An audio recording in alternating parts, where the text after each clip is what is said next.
What's up, fighting fans? Tips from the Fight IQ channel. Today we're coming back for another episode of the Fight IQ show. Sorry I didn't have time to make a review from last weekend, but what an upset we got in the Haney vs Garcia boxing match. Tell me in the comments on Discord, Instagram, Telegram which fights were your favorites and what you thought about that crazy upset. Now it's time for a weekend preview. I didn't pick fights, I picked prospects.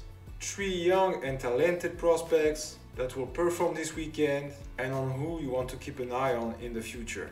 After that, I'll also mention what to watch this weekend, don't worry. So let's get ready to rumble! First of all, on the menu we have LFA 182 in Sioux Falls on Friday 26, MVP Prospects in Orlando on Friday 26, Lux Fight League 42 in Guadalajara on Friday 26, Glory 91 in Paris on Saturday 27th, UFC Fight Night in Vegas on Saturday 27th, and the Rising 46 in Tokyo on Monday 29th. Number 3 and first prospect that I picked, Brian Zurcher. He will fight on the main card of Lux Fight League 42 in Guadalajara on Friday 26th. An exciting featherweight prospect coming out of Mexico. Zurcher is 28 years old, 7-0, 5 finishes. He has only 7 pro fights but in good organizations, Combate Global, PFL and Lux Fight League. He's training at Cobrinha BJJ Academy in Vegas with Brandon Moreno. I think he has a lot of weapons in his arsenal, nice chokes when going to the ground, good at taking the back of his opponents, 2 wins via rear naked choke, good BJJ basically. He's also an aggressive striker, he has a lot of Muay Thai experience, he's not letting much space to his opponents, using a variety of kicks, calf kicks, front kicks, body kicks. He has a good use of his jab and great movement too. I like the fact that he's still undefeated despite facing good opposition. Scotty Stockman at PFL Challenger Series was 3-1. David Evans at PFL Challenger Series was 5-1. And Mike Bardsley at PFL 6 was 3-0. So some legit wins and we can always see some evolution. The only problem, he seems to struggle to make weight. He was almost 2 pounds over the weight limit versus Bardsley. His last fight was a catch weight at 150 pounds, 68 kilos, as well as his upcoming fight on Friday.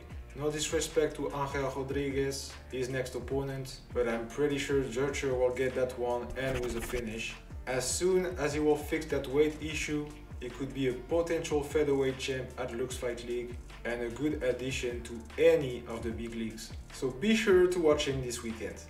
Number 2, Chihiro Suzuki. He will fight in the main event of the Rising 46 in Tokyo.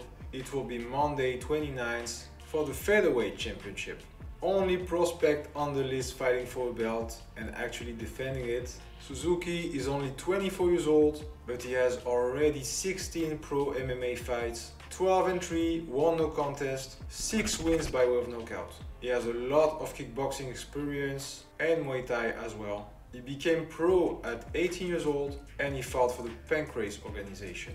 He arrived at Rising in 2021. He started there with a KO loss in the first round, but he got back only 2 months later with a win via unanimous decision over Sora Yamamoto and started his current winning streak of 7 fights, 9 if you add kickboxing and Muay Thai. He became the Rising featherweight champion during his last fight in November, winning with an impressive knockout from the bottom position against the experienced Vugar Karamov. I called Suzuki a prospect, but he is already kind of a star in Japan. He's a spectacular striker, entertaining, powerful for the weight class, and he fought some tough opposition already. Karamov, Patricio Pitbull, Kleber Koike. Rising is a good organization, revealed some high-level fighters like Manel Kape or Jiri Prohaska, but I think Suzuki will need to go to a bigger organization in order to evolve. But he will need to be careful, his style is a bit wild, a bit raw, it needs to be polished. He sometimes lets himself get carried away, giving some openings for counter strikes and facilitate his opponent's takedowns. I still believe that he has a lot of potential and I see him winning this weekend against the experienced Masanori Kanehara, 50 MMA fights, 41 years old, even though this one is a talented grappler. And I hope to see Suzuki in the big leagues soon. And number 1, my top prospect to watch this weekend, Mitchell McKee. He will fight in the main event of the LFA 182 in Sioux Falls on Friday 26. Last prospect on my list for this weekend, one with a high potential, is training in the renowned Kirkcliff FC and is ready to leave his mark in the bantamweight division. Mitchell Merciless McKee, 26 years old, 5-0, 4 wins via KO or TKO. He's a former All-American wrestler. He's used to put a lot of pressure on his opponents, pushing them against the fence with his aggressive boxing, unstoppable when at clinch distance, mixing his wrestling with heavy shots and dominating on the ground.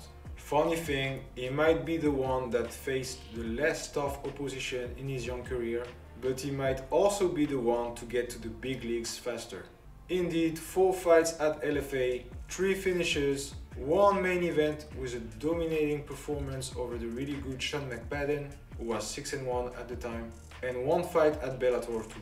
We know that UFC, for example, likes this kind of profiles, young, with a high potential, spectacular, so I would not be surprised to see him fight in the Dana White Contender Series this year or even directly on the UFC card. Before that, he will have to perform in his second LFA main event versus a good striker, Jose Hernandez, which has a record of 4-1. I think it's a favorable matchup for him. I'm pretty sure he will get a finish and keep gaining traction. I had 2 other prospects that were close to make it into that top 3. One, Pegajoso Diaz, 26 years old from Peru, bantamweight, 11-1-1. He will make his 4th Lux Fight League appearance this weekend on the same card as Zurcher. He's on a 4 fights win streak, really talented and durable. I'll keep an eye on him. The second one, Ioannis Tellez, a pro boxer, 23 years old, from Cuba, 7-0, 6 wins by way of knockouts.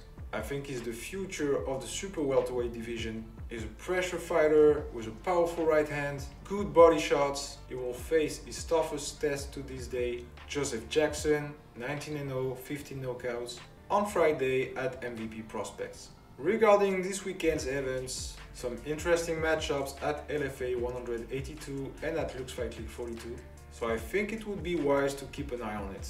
Pretty good kickboxing event at Glory 91, welterweight title on the line, and Semelero will make his 4th title defense versus Chico Kwasi. Some exciting fighters on that card too, Rajab Zadeh, the powerful Azeri, Youssef Bouganem, multiple Muay Thai world champion, and Bobo Sacco, the technical French striker. I will definitely watch it. UFC Fight Night has some interesting fights as well. Main event between 2 top 10 flyweights, Nicolau and Perez. I expect a win from the Brazilian, who's on the rise and won a title shot. Karin Silva versus Ariane Lipski, that's also an exciting matchup, both on a winning streak and one will have to stop. BKFC Knuckle Mania 4 on Saturday 27th. I will only watch 2 fights that got me curious. Mike Perry versus Thiago Alves, of course, the main event. It sounds like a banger. And Todd Duffy versus Ben Rothwell, 2 big guys going at it. And for Muay Thai lovers, One Friday Fight 60 is coming on this Friday. Tune in if you like the art of 8 limbs. And we done here. Now you know what to watch this weekend, guys. Don't miss out on those prospects. They are the future of our beautiful sport. As usual, punch those like and subscribe buttons. It helps me a lot. Go hit the comments, Discord, Telegram, Instagram, whatever you're on. I want your thoughts and your picks on the coming matchups. Enjoy the fights. I'll see you next week. Man's gal when I come undress me. Swing with a right, but I might go lefty. I make plots with it, so don't test me, nah. You don't impress me, so don't test me, nah. So don't test me, nah. Don't test me.